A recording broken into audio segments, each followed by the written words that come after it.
Assalamualaikum warahmatullahi wabarakatuh. Selamat datang di Soskes Sosiologi Podcast. Halo masyarakat sosiologi, selamat datang di konten pertama kita di HMJ Sosiologi Kabinet Arkananta. Tidak lain tidak bukan yaitu podcast gitu ya. Kita sharing-sharing perihal kemahasiswaan, sosiologi, kampus, UIN ini dan lain sebagainya mungkin ya. Dan untuk bintang tamu pertama ini, episode pertama ini, kita kedatangan pejabat kampus, top leadernya dari HMJ Sosiologi, yaitu Ketum Musa. Tepuk tangan dulu guys. Ketum, apa kabarnya Tum? Baik, alhamdulillah. Alhamdulillah. Coba perkenalan dulu Tum. Siapa tahu maba-maba atau mahasiswa sosiologi belum tahu nih ketumnya siapa, tapi kalian kebangetan sih kalau nggak tahu. Silakan Tum, perkenalan dulu. Nama saya Habibullah Al-Musawi, dari jurusan Sosiologi angkatan 2018. Yang kebetulan sekarang jadi ketua umum himpunan mahasiswa jurusan Sosiologi. Domisili dari Jatinangor, dekat lah Padanan. Ya, sudah jangan ke Jatinangor teman-teman. Mungkin udah jelas juga gitu ya. Perkenalan dari Ketum. Sebelum jauh juga izinkan saya juga perkenalan Tum biar kenal juga sama kan? Iya sama-sama kenal biar enak kan ya. Perkenalkan, nama saya Dandi Erlandan dari Sosiologi angkatan 2018. Domisili Bandung. Kiara Condong Pride. Ya, langsung aja ya Tum ya. Oke, lanjut.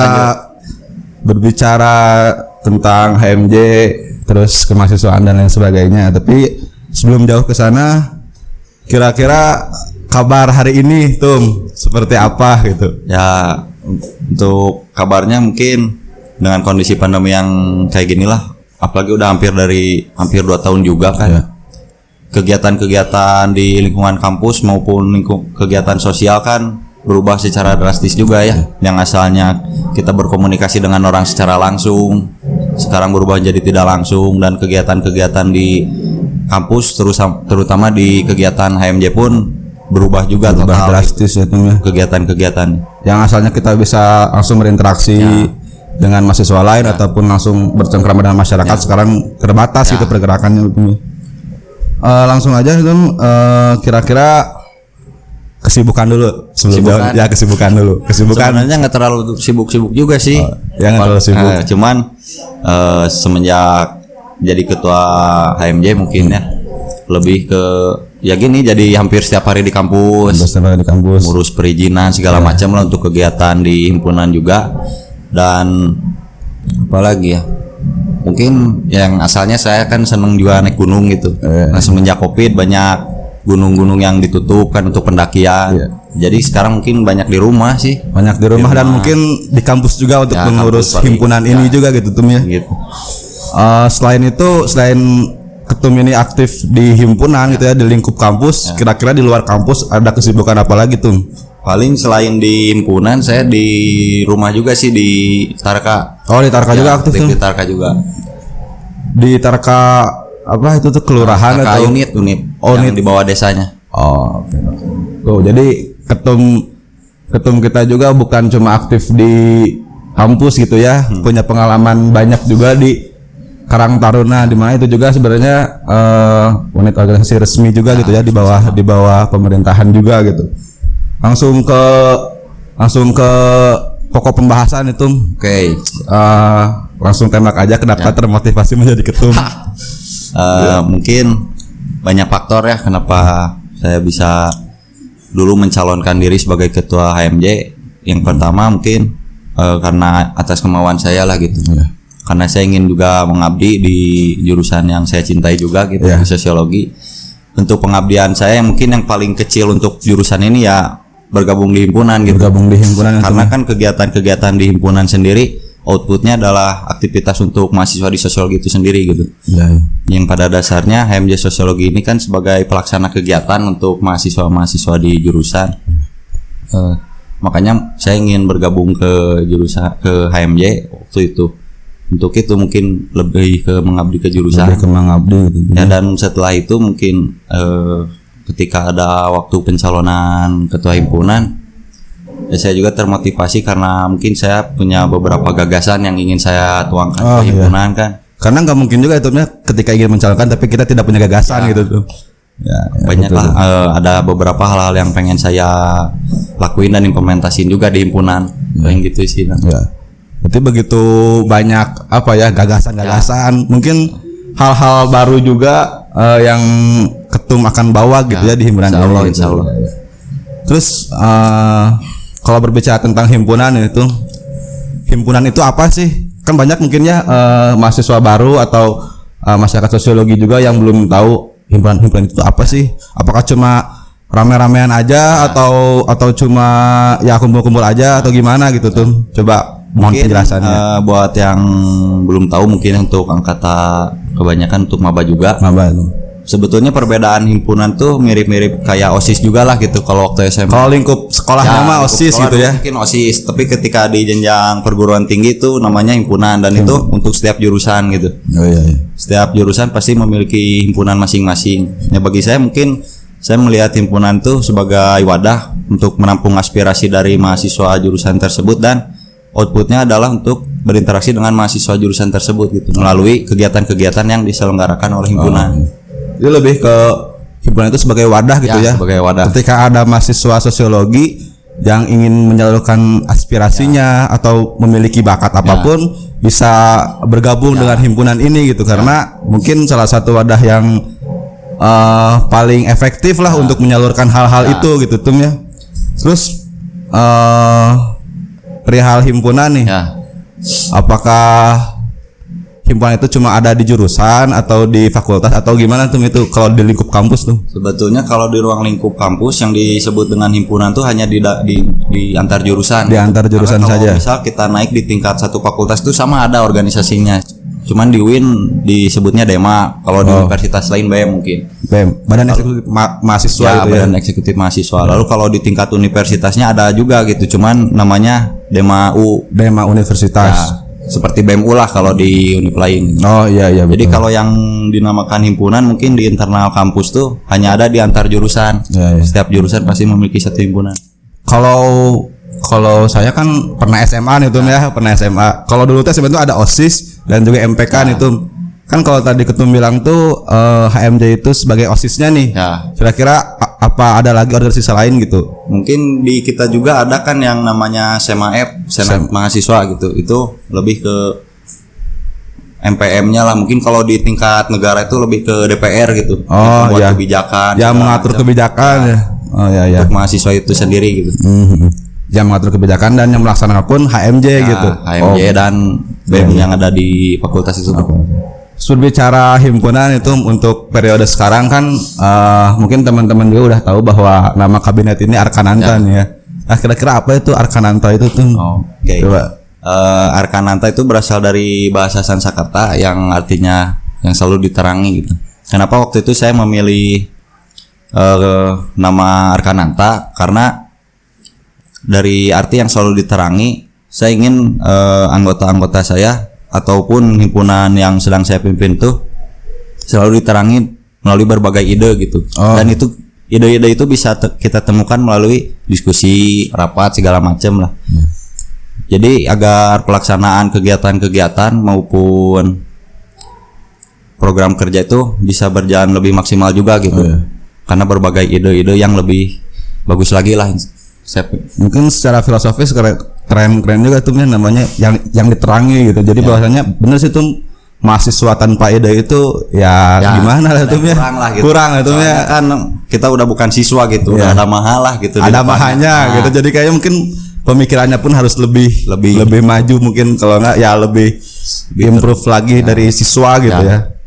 Terus apalagi nih tuh terkait Arkananta ini, apakah ada logo tuh kalau nggak salah ada logo baru tuh. Kita di himpunan sosiologi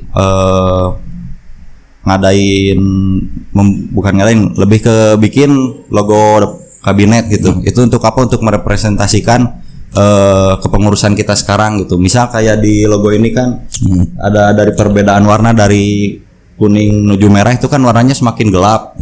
Yang mungkin mengartikan juga semakin hari kepengurusan kita karena terus dilatih segala macam, memiliki profesionalisme yang makin tinggi juga lah gitu. Memiliki keahlian yang semakin dalam lagi lah, lebih dalam mungkin ya. Kalau itu ada tangannya itu apa maksudnya itu? Oh, kalau tangan mungkin itu salah satu yang paling merepresentasikan nama kabinet mungkinnya bagi saya, karena tidak mungkin kita bisa diterangi oleh ide atau gagasan baru tanpa keterbukaan kita melihat ide atau gagasan-gagasan yang lain gitu. Artinya apa? Kita harus lebih terbuka menerima perbedaan pendapat dan yang terjadi di internal mahasiswa sendiri gitu.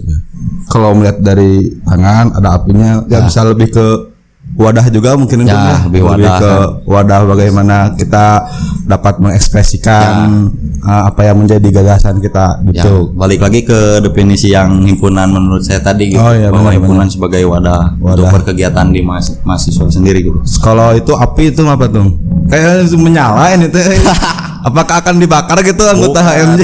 Gimana ini gimana? Api kan menyala-nyala lah, yang berarti semangat kita untuk mengelola himpunan dan berkegiatan di himpunan mahasiswa jurusan sosiologi itu yang saya harapkan sekian hari itu kian semangat gitu, bukan yang kian hari kian melempem lah gitu. Karena kan yang kebanyakan malah ngaplay gitunya makin hari makin malas, makin melupakan. Ya mungkin yang saya harapin dari logo ini dengan berbagai filosofinya itu sih untuk kebaikan dan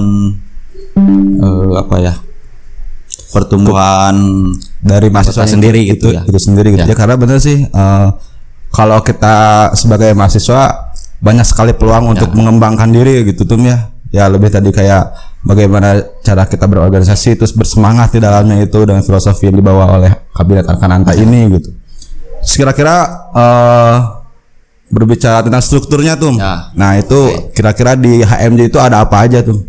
Oke, di HMJ Sosiologi ini ada beberapa departemen ya dengan beberapa tugas yang berbeda juga gitu. Mungkin kayak ada PAO, pengembangan aparatur organisasi, itu lebih kepada sebagai departemen yang tugasnya untuk controlling departemen-departemen lain juga lah gitu. Lalu ada departemen PKPM. PKPM ini justru departemen yang paling vital lah bagi saya untuk di jurusan sosiologi ya. Kenapa? Jurusan sosiologi itu kan objek kajiannya masyarakat. Apa yang kita kaji, yang kita lihat, berbagai isu di masyarakat itu yang kita pelajari kan nanti di perkuliahan jurusan kita. Ada departemen ini departemen yang nanti kegiatannya lebih ke pengabdian juga ke masyarakat gitu. Misal ketika ada bencana segala macam. Kayak kemarin tuh ya. Ya, yang waktu kita ke Garut yang banjir bandang. Nah, kayak gitu. Garut banjir bandang pun HMJ Sosiologi langsung turun itu tuh ya, menggalang dana. Kalau lihat di IG HMJ itu langsung kita mencari dana ke jalan-jalan juga gitu. Sebagai bentuk pengabdian lah ya, kita sebagai mahasiswa terhadap masyarakat juga. Terus kira-kira ada apa lagi tuh? Lalu ada departemen seni. Departemen seni ini sama lah, tapi untuk kegiatan-kegiatan yang berbau seni seperti orang-orang yang senang musik, yang senang nari segala macam. Musisi kalian masyarakat sosiologi yang punya bakat di bidang seni bisa langsung masuk join gitu ya ke HMJ ya. Dan departemen seni pun nanti pasti bikin kegiatan-kegiatan yang tentang kesenian gitu. Lalu ada departemen olahraga, sama secara fungsi seperti departemen seni, cuman untuk kegiatan-kegiatan yang olahraga lah gitu, yang senang futsal, senang soccer, basket dan lain-lain. Lalu ada departemen pengembangan intelektual. Departemen pengembangan intelektual ini kegiatannya lebih ke membuat kajian-kajian, membuat diskusi-diskusi yang relevan untuk di era ini gitu. Ya, saya menunjang sisi intelektualitas mahasiswa juga gitu. Lalu ada departemen KEAK.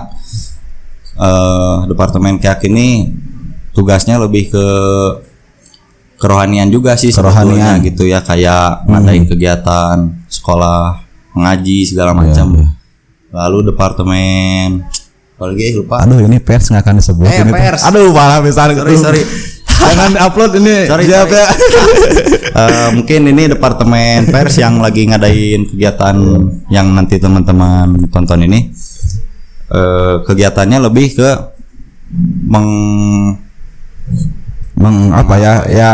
lebih ke sarana berbagi informasi lah ya. Lalu untuk informasi sekitar kegiatan HMJ itu ngapain aja segala macam, nanti yang nge-share-nya itu anak-anak dari pers. Ya. Terus apa lagi? Apalagi Udah tuh ya. Ada lagi nggak? PI kayak KWU. KWU. Departemen ini kegiatannya lebih ke usaha untuk menopang salah satu aspek yang paling penting di organisasi juga kan, keuangan gitu. Kita kegiatan-kegiatan pasti memerlukan uang lah gitu untuk berjalan ya. Nah, KWU ini salah satu departemen yang menopang kita untuk mendapat pendapatan juga gitu. Berarti buat masyarakat sosiologi semuanya, mahasiswa angkatan 2021, 2020, HMJ ini sebagai wadah yang sangat relevan lah ya untuk menunjang dan meningkatkan soft skill kita juga gitu. Skill kita tadi ada departemen seni, ada departemen KEAK, KWU dan lain sebagainya. Itu mungkin kalau kita amatin mah hampir semua aspek lah ya di kehidupan tuh ada gitu di HMJ ini gitu. Terus selain itu ada kayak sekretaris kayak gitu-gitu gimana? Nah, untuk di setiap departemen tadi itu kan pasti dikepalai oleh satu kepala departemen gitu. Nah, kepala departemen ini fungsinya apa? Ya itu untuk controlling dan pemberi keputusan ke anggota departemennya gitu terkait kegiatan yang akan dilandingkan segala macam. Lalu ada sekretaris departemen, itu lebih ke untuk yang ngurus-ngurus ke sekretariatan lah, persuratannya itu ya. Ya. Oke. Terus sebagai lebih jauh ke itu, seberapa penting sih HMJ menurut ketum ini gitu? Ya, menurut saya HMJ itu sangat penting juga ya, karena gini, bagi saya mahasiswa apalagi jurusan kita gitu tentang sosiologi, manusia itu makhluk sosial. Manusia itu memerlukan orang lain untuk mencapai tujuannya gitu. Betul. Nah, himpunan ini sama pasti memiliki satu tujuan yang sama gitu untuk berkegiatan, berproses dan segala macam gitu melalui departemen-departemen yang ada gitu. Karena semua yang ada di himpunan pun belum tentu gitu berproses dengan cara yang sama kan. Ya, betul. Dia mempunyai hobi yang berbeda, cara yang berbeda, implementasi yang berbeda mungkin ya. Keahlian yang berbeda pula gitu. Makanya di setiap himpunan dipecah menjadi beberapa departemen agar orang-orang yang mau masuk dan bergabung tuh masuk ke departemen yang memang sesuai dengan yang dia suka gitu, keinginan kita, terus apa yang kita bisa juga gitu. Terus sebagai ketum nih kan pasti memiliki gagasan gitu ya untuk menjadi ketua umum itu. Kira-kira terkait HMJ ini, ketum ini akan dibawa kemana nih HMJ ini? Mungkin ada tercantum di visi misi saya, salah satunya saya ingin himpunan terutama Kabinet Arkananta ini lebih memfokuskan kegiatan-kegiatan itu untuk pengabdian ke masyarakat juga, karena kan mahasiswa itu memiliki tanggung jawab, salah satunya yaitu Tridharma Perguruan Tinggi, yang salah satunya itu pengabdian gitu. Ya. Saya lebih ingin kegiatan-kegiatan di kabinet sekarang tuh lebih ke pengabdian ke masyarakat sih. Iya.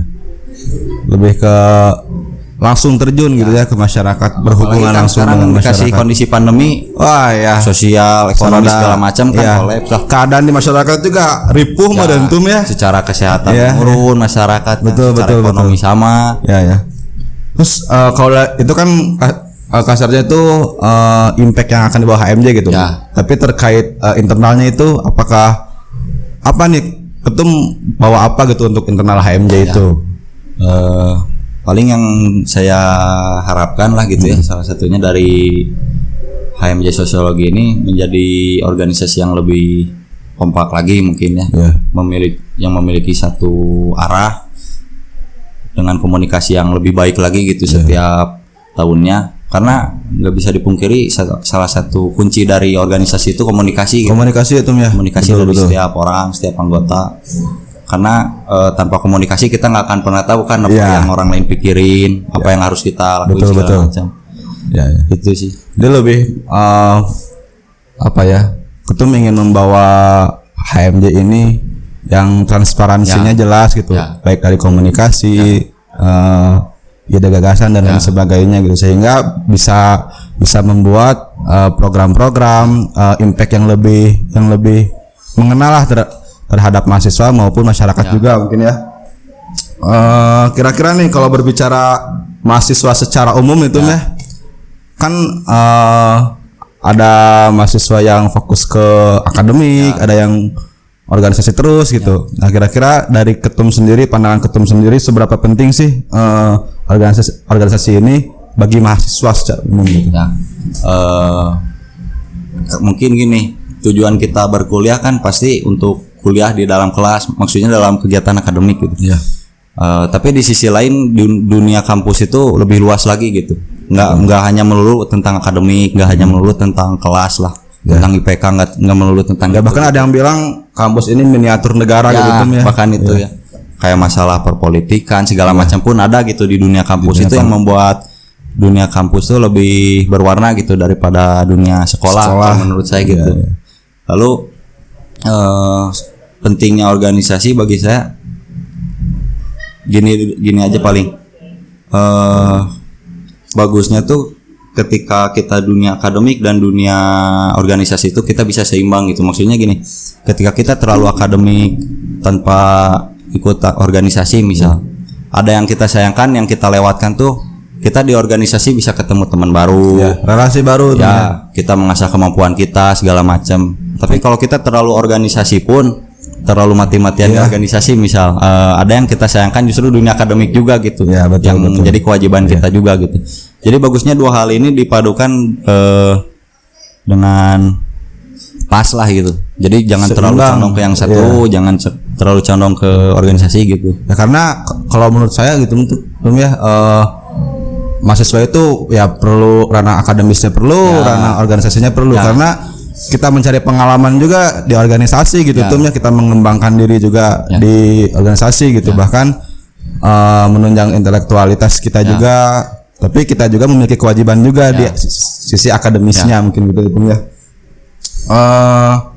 Menurut pandangan ketum nih, ini kan ada apa ya, stigma nih di mahasiswa umum gitu ya, ketakutan mahasiswa umum ketika telah mengikuti suatu organisasi menjadi mahasiswa yang tertinggal dari segi akademisnya tuh, karena mungkin berpikiran terus organisasi tapi sisi akademisnya jadi terbengkalai. Itu mungkin gimana tuh menyikapi hal itu? Nah, balik lagi ke yang tadi, kenapa perlu pembagian waktu yang pas lah gitu. Maksudnya jangan terlalu condong kepada salah satu kegiatan, mau itu akademik atau kegiatan organisasi.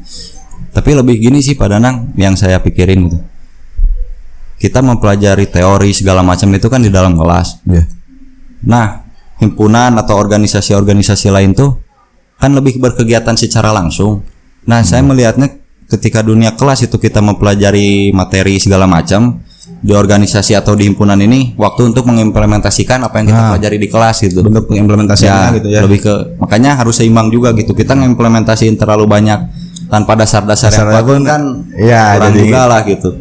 Ngaco mungkin tuh ya kalau kita terus gerak tapi tidak memiliki gagasan gitu ya. Dan mungkin ide-ide itu atau teori-teori itu bisa didapatkan di sisi akademisnya gitu ya. Dan pengimplementasian ilmu-ilmu kalian bisa di organisasinya gitu. Karena bener tuh antara akademis, kasarnya akademis ini ruang kelas mungkin kita kerucutkan lagi gitu ya. Akademis ini dan organisasi ini saling berkaitan gitu. Ya, dan emang penting juga sih sebagai mahasiswa gitu kita terus mencari pengalaman gitu di kampus ini gitu ya. Tadi kan berbicara antara internal kampus terus gitu ya. Bagaimana cara mengatur antara dari ketum sendiri nih, bagaimana cara mengatur aktivitas akademik, pembelajaran, organisasi internal kampus dan organisasi eksternal kampus di luar kampus gitu. Lebih ke pembagian waktu berarti ya Pak Danang. Terutama mungkin kita udah angkatan 2018, udah semester 8 juga kan. Kita mah istilahnya udah santai lah masalah kuliah gitu, tinggal menyusun skripsinya juga lah gitu. Mungkin kalau buat saya di waktu sekarang udah nggak terlalu bertabrakan sih antara waktu perkuliahan dan waktu berorganisasi gitu. Jadi balik lagi ke yang tadi, pembagian waktunya harus bijak lah gitu. Kalau manajemen waktunya itu teman-teman misal mau ikut organisasi juga gitu, jadi harus diseimbangin juga lah gitu masalah betul, akademik dan masalah organisasi. Dan setiap mahasiswa pun punya kecondongan masing-masing gitu ya, dan itu kalau mereka dapat menanggung resikonya ya itu tidak masalah gitu, asal tidak merugikan orang lain juga gitu Tum ya. Dan mungkin udah berbicara banyak tentang himpunan tadi ya, udah berbicara banyak tentang mahasiswa dan lain sebagainya. Untuk kegiatan-kegiatan HMJ nih Tum, biar masyarakat sosiologi tahu, buat mahasiswa luar sosiologi juga tahu nih kegiatan-kegiatan HMJ sosiologi itu masa pandemi itu apa aja tuh kira-kira kendalanya dan apa saja gitu.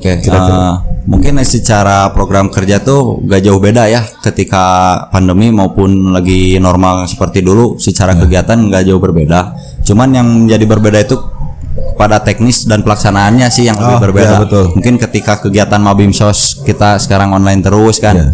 Dulu-dulu ketika belum pandemi pasti offline gitu. Kan pada dasarnya kegiatan-kegiatan himpunan tuh mayoritasnya pasti kegiatan offline gitu. Kegiatan yang untuk saling bertemu segala macam di jurusan sosiologi juga gitu. Paling lebih kendalanya ke teknis dan pelaksanaannya sih. Karena segalanya harus dirubah menjadi online. Itu tantangan juga mungkin untuk periode sebelum dan sekarang juga gitu ya. Sudah 2 tahun kan. Ya, apalagi mungkin kalau bisa dilihat dari sekarang, HMJ sekarang tuh udah mulai masuk masa transisi juga gitu ya. Yang asalnya pandemi yang benar-benar mengekang kita gitu untuk tidak bisa bertemu, sekarang udah sedikit-sedikit lah bisa gitu ya. Dan agenda terdekat kira-kira apa tuh? HMJ sosiologi ini akan mengadakan apa? Di HMJ sosiologi paling yang terdekat tuh mau ngadain POS, pekan olahraga dan seni sosiologi. Itu perlombaan kegiatan-kegiatan olahraga dan kesenian yang untuk anak-anak untuk mahasiswa sosiologi juga gitu. Ya tuh buat teman-teman yang suka nyanyi-nyanyi mungkin yang suka olahraga, bulu tangkis dan lain sebagainya. Stay tune aja di HMJ sosiologi, mungkinnya ada kegiatan-kegiatan yang seru gitu. Terus kira-kira apa lagi tuh? Mungkin ini dari departemen pers. Soskes kan, yang untuk lebih sharing-sharing lagi lah gitu ke teman-teman sosiologi yang lain. Apa aja sih yang kita lakuin di HMJ sosiologi gitu. Lalu mungkin nanti dari PKPM mau ada pengabdian juga. Bener ada pengabdian. Mau ada pengabdian. Insya Allah sih bulan sekarang hampir semua departemen ada program kerja. Wih keren. Jadi hampir semua departemen rata ya Tum ya. Ada bulan yang lagi sibuk lah. Wih sibuk pisan pokoknya mah kalian sebagai masyarakat sosiologi perlu ikut andil juga Tum ya, mensupport terus ikut ambil bagian juga di kegiatan-kegiatan HMJ gitu, karena sebagai bahan pengalaman buat diri sendiri juga gitu Tum ya. Terus terkait harapan itu setelah berbicara banyak tentang himpunan, berbicara banyak tentang mahasiswa, kira-kira harapan Ketum sendiri untuk HMJ Sosiologi Kabinet Arkananta ini apa gitu? Ya mungkin saya harapin dari HMJ Sosiologi Kabinet Arkananta bisa menjadi kabinet yang senantiasa solid, berintegritas, profesional dalam mengerjakan setiap kegiatan, dan paling itu ingin komunikasinya lebih baik lagi. Apalagi kan karena kondisi pandemi kita komunikasi menjadi sulit lah. Betul. Untuk bertemu langsung. Nah, yang saya harapin karena sekarang udah mulai longgar gitu, kita fokusin kegiatan di kampus gitu, biar lebih komunikasi biar lebih langsung, biar lebih jelas juga kan. Keren banget pokoknya harapannya. Lebih bisa, semoga bisa lebih memajukan HMJ lagi itu dengan harapan-harapan itu, dan dapat diimplementasikan juga di internal HMJ sehingga betul gitu menjadikan HMJ ini wadah yang sebetul-betulnya wadah yang menampung aspirasi, menampung berbagai keinginan dari mahasiswa yang tidak dapat disalurkan di sisi akademisnya mungkin Tum ya. Mungkin selain akhir nih Tum ya. Gimana Tum untuk masuk HMJ ini Tum? Gimana untuk masuk HMJ ini? Kan bisa aja gitu ya mahasiswa baru Oh, yang pengen ikut pengen masuk HMJ misalnya ya, kalau enggak angkatan 20 21 Ya. aduh asa pengen ikutan HMJ gitu, tapi nggak tahu nih gimana caranya. Nah kira-kira gimana tuh? Mungkin buat yang belum masuk, nanti kita di Pleno Tengah tuh ngadain open recruitment lagi mungkin. Oh iya betul. Untuk teman-teman yang misal mau bergabung, ditunggu aja lah, mungkin sekitar bulan April atau Mei lah ada Weh. Pleno Tengah. Ya keren Di situ keren. waktu, jadi kan di kita waktu penerimaan anggota itu ada 2 gitu, ketika di awal periode dan di pertengahan periode gitu. Oh iya iya. Ada 2 kali gitu untuk waktu penerimaan Oke. pengurus. Tuh buat teman-teman semuanya masyarakat sosiologi yang ingin gabung ke HMJ bisa nanti Pleno Tengah gitu ya. Dan stay tune aja pokoknya di IG HMJ, terus pantengin HMJ Sosiologi juga gitu Tum ya. Oke, terima kasih Tum untuk wawancara singkat ini. Mungkin ini sebagai awalan juga Tum ya. Ya. Kita sharing berdiskusi perihal sosiologi ini gitu. Mungkin kedepannya bagi teman-teman yang ingin mengajukan pertanyaan ke Ketum atau ke HMJ secara umum gitu ya, bisa langsung hubungi aja gitu HMJ, mau di IG-nya, mau di YouTube-nya atau apapun itu ya, kita komen aja atau langsung sharingkan aja gitu ke HMJ ya. Langsung nanya-nanya, Langsung boleh. nanya-nanya aja karena emang sangat menarik sekali lah kalau berbicara tentang HMJ. Nggak akan ada habisnya tuh ya. pasti Mungkin panjang kalau lah dibedah mah 2 hari 2 malam tentu. 2 hari 2 malam. Ya mungkin terima kasih banyak Tum untuk sharingnya, untuk berbagi pengalaman dan gagasan-gagasan kedepannya terkait HMJ mungkin Tum ya. Ada yang ingin disampaikan lagi nggak Tum? Mungkin udah cukup ya. Cukup lah. Karena tadi udah lumayan Udah jelas isinya udah jelas banget itu mah Tum, udah pembahasan. ya pokoknya harus simak bener-bener lah karena isinya kalau bahasa Jaksel mah daging semua. Daging semua pokoknya ini malah ya gitu mungkin untuk penutupan itu kita salam sosiologi dulu Tum. Oke, silahkan tuh. Salam sosiologi. Salam Sosiologi. salam Sosiologi. salam sosiologi. Oi, oke, terima kasih. Assalamualaikum warahmatullahi wabarakatuh. Dadah.